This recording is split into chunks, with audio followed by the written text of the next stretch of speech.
Fala galera do Explica Enem, eu sou o Daniel e hoje a gente vai começar com mais uma aula de Química. Hoje vamos ter uma aula de balanceamento de relações e vamos ver um método bem prático. Esse método ele serve apenas para reações mais simples e não vai servir para algumas reações que tenham variações de NOx e tudo mais. Então, esse é o primeiro método que você vai tentar na sua prova. Basicamente, o que a gente vai fazer? Nós vamos escolher um átomo que apareça apenas uma vez os dois lados. Vamos pegar o lado que tenha o maior índice desse átomo, algum elemento que tenha o maior índice desse átomo. Vamos transpor o coeficiente desse átomo e depois fazer isso com os demais átomos. Ficou meio estranho o jeito que eu falei, porque isso é um método prático, não tem muita teoria. Isso aqui são apenas dicas e sugestões para vocês seguirem. E a verdadeira dica, na minha opinião, está nessa frasezinha aqui, nessa palavrinha aqui, macho, que é para vocês lembrarem qual que é a sequência dos átomos que vocês vão escolher que podem dar mais certo. Então, primeiro, se tiver um metal, você escolhe um metal. M vem de metal. O A vem de ametal. O C vem de carbono. O H vem de hidrogênio. E o O vem de oxigênio. Então, essa é a sequência que vocês vão dar preferência na hora de fazer o balanceamento. Primeiro o metal, depois os ametais, e depois dos ametais que não sejam carbono, hidrogênio ou oxigênio, vocês vão escolher o carbono, depois o hidrogênio, depois o oxigênio, certo? Então, como eu disse, é um método prático, ou seja, o melhor método, o melhor jeito de entender isso é na prática. Então, eu vou deixar isso aqui de ladinho e vamos pegar esse primeiro exemplo aqui. Então, vamos entender o que está acontecendo aqui. Nós temos alumínio, nós temos fósforo, dando um composto que tem fósforo e alumínio. Vamos fazer o balanceamento, então. Vou escolher primeiro o metal. Esse metal aqui, ele tem índice 2 do lado esquerdo. Vejam, lado esquerdo ele tem índice 2, lado direito ele tem índice 1. Então, eu vou escolher o lado esquerdo para poder me balancear, para poder me referenciar no balanceamento. Então, vejam, se aqui eu tenho 2 átomos de alumínio, desse lado eu tenho que ter 2 átomos de alumínio. Então, para balancear, eu tenho que colocar o número 2, bem aqui. Agora, eu tenho 2 átomos de fósforo do lado direito e 2 átomos de fósforo do lado esquerdo. Então, alumínio está ok. Enquanto ao oxigênio, eu tenho 8 átomos de oxigênio do lado direito e 8 átomos de oxigênio do lado esquerdo. Então, o oxigênio também está balanceado, ou seja, a equação foi balanceada simplesmente colocando um 2 desse lado. Essa foi bem simples. Agora, vamos deixar um pouquinho mais complexo. Eu coloquei aqui uma reação de neutralização. Uma reação de neutralização na qual eu tenho uma base, que é o hidróxido de ferro, tem um ácido, que é o ácido sulfúrico, e isso vai dar um sal de ferro com ácido sulfúrico, que é o sulfato férrico, junto com água. Então, vamos entender melhor essa reação aqui. Quem que é o melhor elemento para eu poder começar a fazer o balanceamento, certo? Pela regra do macho, eu vou escolher o metal primeiramente. Então, o metal tem ferro, que é o ferro. Tem um ferro do lado esquerdo, do lado direito. Do lado esquerdo, eu tenho um ferro com oxigênio, com hidrogênio. E desse lado, eu tenho um elemento de ferro com enxofre, com oxigênio. Ainda não sei qual que eu vou escolher. Porém, vejam que do lado esquerdo, esse ferro tem índice 2. Aqui eu tenho 2 átomos de ferro. E aqui eu tenho 1 átomo de ferro. Então, para balancear, eu vou usar este aqui como referência. O FeSO4,3. Essa vai ser minha referência, beleza? Se essa é a minha referência, para eu poder equilibrar os átomos de ferro desse lado e desse lado, basta eu multiplicar esse lado aqui por 2. Vejam, 2 átomos de ferro aqui, 2 átomos de ferro aqui. Beleza, então o ferro, que era o metal, está ok. 2 átomos de ferro de um lado, 2 átomos de ferro do outro. Beleza? Agora, vamos para o ametal. O ametal que tem aqui, que não é nem carbono, nem oxigênio e nem hidrogênio, é o enxofre. Como eu peguei esse carinha aqui como referência, eu vou me basear nele ainda. Vejam que o enxofre aqui tem índice 3, ou seja, eu tenho 3 átomos de enxofre do lado direito. Se eu tenho 3 átomos de enxofre do lado direito, eu preciso de 3 átomos de enxofre do lado esquerdo. Esse elemento aqui possui índice 1. Então, para esse átomo de enxofre aqui, dentro desse elemento, que é o ácido sulfúrico, possui índice 1. Então, para eu conseguir balancear esse lado com esse lado, eu tenho que multiplicar esse lado aqui, esse elemento aqui, por 3. E aí vejam que eu consegui balancear agora o enxofre do lado direito com o lado esquerdo. Então, o enxofre, o S, também está ok. Agora, seguindo a regrinha, eu vou para o hidrogênio.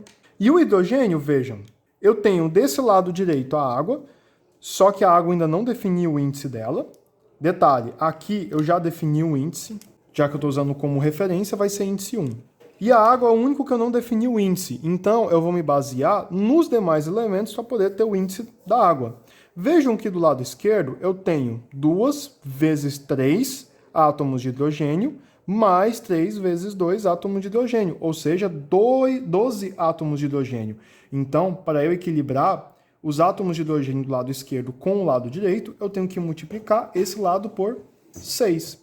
Então, vejam, agora eu tenho 12 átomos de hidrogênio do lado esquerdo e 12 átomos de hidrogênio do lado direito. Então, o hidrogênio está ok. E, por último, vamos ver se o oxigênio está ok, que foi o único que faltou. O oxigênio, eu tenho ele em praticamente todos os elementos desse balanceamento aqui, dessa reação aqui. Então, ele seria o último elemento que eu iria me preocupar. Vamos ver se agora ele está balanceado. Eu tenho 2 vezes 3, 6, mais 3 vezes 4, 12. Então, eu tenho ao todo 18 do lado esquerdo. E do lado direito, eu tenho 4 vezes 3, 12, mais 6, 18. Então, o oxigênio também está ok. Isso aqui foi uma reação de neutralização. Porém, na minha opinião, eu acho que o mais importante para vocês saberem balancear são as reações de combustão. As reações de combustão, elas vão ser uma das reações mais recorrentes na prova de vocês. Uma das mais recorrentes, certo? Especialmente na prova de química orgânica. Então, vamos entender aqui.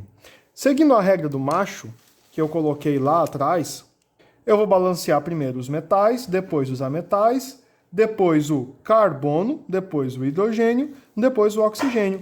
Porém, essas duas reações de combustão não tem nem metal, nem ametal. Então, vamos começar aqui pelo carbono.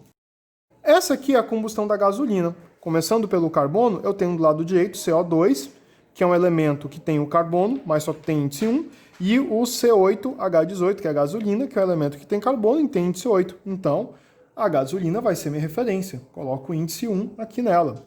Logo, eu tenho 8 átomos de carbono do lado esquerdo, preciso de 8 átomos de carbono do lado direito. Coloco o índice 8 do lado do CO2. Agora, os átomos de carbono estão ok. Agora eu vou balancear o hidrogênio, seguindo a mesma regra. Quando eu for balancear o hidrogênio, note que desse lado eu tenho 18 átomos de hidrogênio, então desse lado eu também preciso de 18. Eu vou colocar aqui então o número 9 do lado da água. Agora eu tenho 18 de um lado, 18 do outro. O hidrogênio agora está ok. E por último, quem faltou? O oxigênio. Vejam que o oxigênio, o O2, que está do lado esquerdo, não tem um índice definido. Porém, tanto o CO2 quanto a água possuem um índice definido. Então, para eu definir o índice do oxigênio, faltou somente o lado esquerdo. Vejam que eu tenho 8 vezes 2 átomos de oxigênio desse lado com o CO2, ou seja, 16, mais 9 vezes 1. Ou seja, 16 mais 9, eu tenho 25 átomos de oxigênio. Agora, vejam que houve um pequeno problema, porque quando eu for tentar balancear aqui, vai ficar um número quebrado, 25 sobre 2. Não tem problema. Para você fazer o balanceamento, entre aspas, definitivo dessa reação, basta você multiplicar todos esses índices por 2. E aí eu vou ter todos os elementos com números inteiros, todos os índices com números inteiros. Então, vamos ver como que vai ficar. Se eu multiplicar tudo por 2, vai ficar 2 C8 H18 mais 25 O2, dando 16 CO2 mais 18 H2O. Agora eu tenho todos os elementos balanceados, com apenas índices inteiros, sem nenhum índice quebrado, e terminei aqui o balanceamento dessa reação, que é a combustão da gasolina. Agora, a outra combustão muito importante que vocês devem saber é a combustão do álcool. E a combustão do álcool, vamos seguir o mesmo esquema. Primeiro, pelo carbono. Vejam que eu tenho um carbono com índice 2, tem um elemento que tem um carbono com índice 2 do lado esquerdo e com índice 1 do lado direito. Então, vamos referenciar do lado esquerdo, que tem índice 2. Coloco um aqui, para balancear com o lado direito, coloco 2 no CO2. Agora eu vou balancear o hidrogênio. Já tenho esse índice definido aqui. Então, para balancear o hidrogênio, basta eu colocar 3 aqui desse lado. Por quê? Tenho 6 hidrogênios do lado esquerdo, agora eu tenho 6 hidrogênios do lado esquerdo. E para balancear o oxigênio, vejam que eu tenho 2 vezes 2, 4, mais 3, 7 do lado direito, e eu tenho que ter 7 do lado esquerdo. E do lado esquerdo eu tenho 1, mais, para balancear, eu coloco o número 3 do lado do O2. Agora eu tenho 7 oxigênios do lado esquerdo e 7 oxigênios do lado direito. Basicamente assim que se faz balanceamento por método prático. Você escolhe um elemento, tenta. Se não deu certo, tente por outro, mas é basicamente prático. O jeito que você aprende isso é pegando alguma reação e fazendo o balanceamento dela. E essas aqui que eu mostrei para vocês são as mais importantes. São as reações de combustão e reações de neutralização, como do Al2O3 com óxido de fósforo e de hidróxidos com ácidos. Essas são as mais importantes. E é isso aí, galera. Até a próxima aula.